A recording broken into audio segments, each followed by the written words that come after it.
Hi everyone and welcome back. In this video we will continue our hash cracker creation.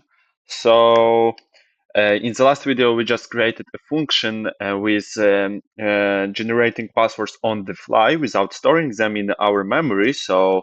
Now we need to actually define a function to crack a hash. So let's define a function. So define a function crack hash, for example, and we will take actually a few arguments. So the first argument will be hash, of course, will be word list, but is equal to none. So at this moment it's equal to none.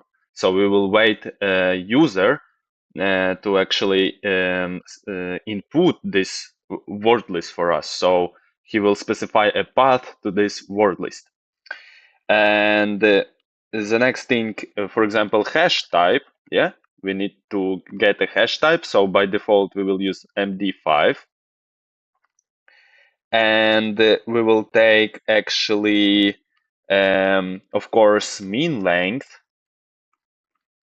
that is equal by default to 0, max length that the same by default is equal to 0, and our characters that is equal, we need to import one more library. So import a string, as you remember from our previous tools creation. So string ASCII letters plus string digits, and we will use max workers is equal to 4. Yeah, so default values. So now we need to actually verify if our hash function is there. So if our user actually specified a correct hash value that is in our hash list. So to do this, first of all, we will create a hash function, hash function variable, and we will take get attr, and we will use hash leap, and we will use hash type that we specified here, and we will use just none here. And now we will verify this hash function. If this hash function is none, or our hash type is not in hash name, so if our it's not in hash name, we will print, actually not print, but we will raise value error, and we will print for our user, for example, invalid hash type, and we will use hash type here, and with list of, or actually not list, but hash type and supported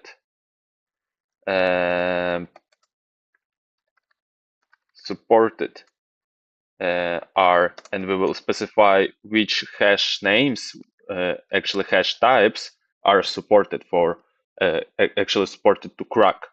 So once again, this line will verify if our hash function, so what is hash function? So actually our hash value, and actually its hash name, is in our list.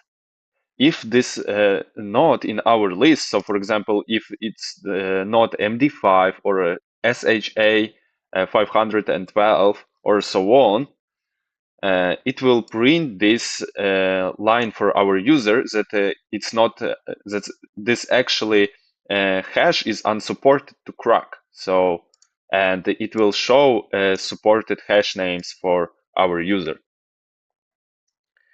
So the next thing, we need to create a logic to actually choose. So if our user wants to use word list, or if our user wants to use password generation on the fly.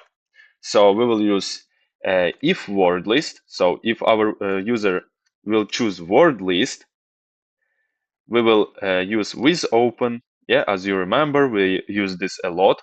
So word list, we will open our word list in readable format as f, and we will use lines. So we will read lines from our from our word list, and we will count. So we will now print some message for our user. For example, cracking hash. We will show his hash, and using hash type and with list of total lines. So we want to actually show him a total lines, so total passwords in our scenario inside of this word list. So to show him how many passwords is there. So we will count total lines. So let's say total lines. And we will just count length of lines. So pretty easy. And then we will just print a message for him. So just, for example, something like that, and cracking a hash, and we will use our hash, and we will using hash type with a list of total lines and words, or actually we can say passwords in our scenario.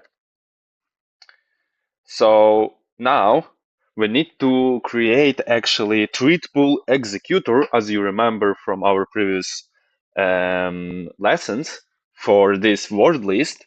So let's do it. So we will use with, but for first of all, we need to import this treat pool executor. So from concurrent futures import treat pool executor. So now with treat pool executor, we will specify max workers, and it will be equal to max workers, and save as executor.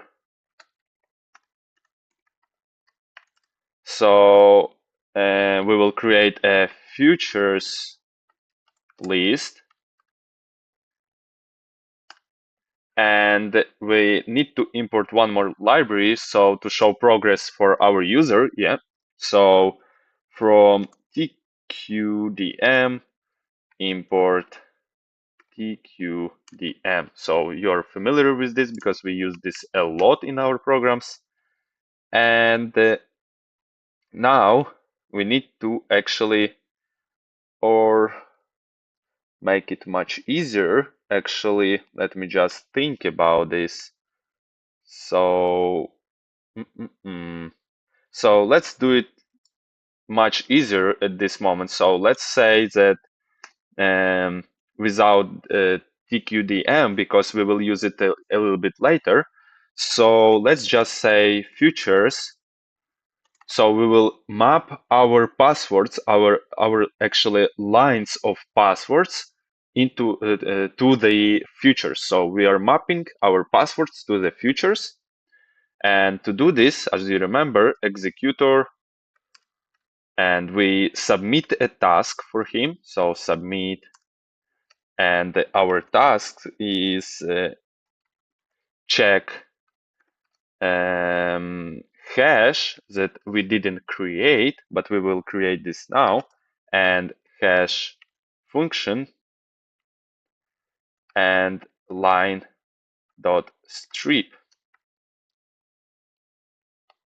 So, and the last thing that we will use hash. So, and now for line in lines. So actually I made a mistake here because it should be inside of our actually, yeah, after this, like that. So once again, for each line, so our lines, it's our passwords, as you know. So we are taking these lines from our word list, and for each password, we are mapping this password to the features. Yeah. So for each password, we will have a feature. So yeah, that's it for this video. In the next video, we will create a function for check hash. So we need this to actually verify our hash with our password. And yeah, hope to see you in the next video. Have a nice day. Bye.